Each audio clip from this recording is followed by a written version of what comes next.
చాలా డేంజర్ ఇది.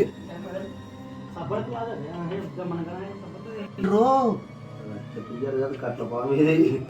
4 ట్రిప్పులు వస్తాయి, కొంచెం ఉంది.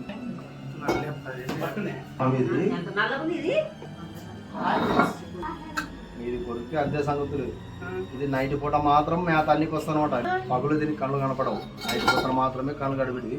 మంచి ఏడిని కోరుకుంటుంది అనమాట. ఏడుని మనం ఏడి ఉంటాం కాబట్టి పరుపులో వచ్చి ఆడలు పడుకున్నాడు. మనం పొరినప్పుడు ఇట్లా కరిగినప్పుడు కురుతుంది అనమాట. ఏదోలే దోమ కురికింది, సీమ కురికింది అని అట్టే ఉంటాడు. 25 నిమిషాలకి కడుపులో కసివిసి అవుతుంది. ఒక అర్ధ గంటకి కొంచెం వాంటికి అవుతుంది. 3/4 గంటకి బ్రెయిన్కి ఎక్కి కన్ను తిరిగి చనిపోతాను అనమాట. ఎందుకంటే దీని విషయం కూడా న్యూరోటాక్స్ విషయం కాబట్టి ఇది వెంటనే బ్రెయిన్కి ఎక్కేది అనమాట. కొన్ని పాములు కొడితే ఆ వేగాలని ఎక్కి వచ్చే వరకు లేట్ అవుతుంది. ఇది కొరికితే వెంటనే బ్రెయిన్కి ఎక్కుతుంది కాబట్టి మధ్యలో ఎక్కువ ఇది కొరికితే చనిపోయింది ఎక్కువ అనమాట. ఈ పాము కొడితే అందుకని కట్ల పాము అంటారు దీనికి. ఇంగ్లీష్లో నుంచి కామన్ క్రైట్ అంటారు దీనికి.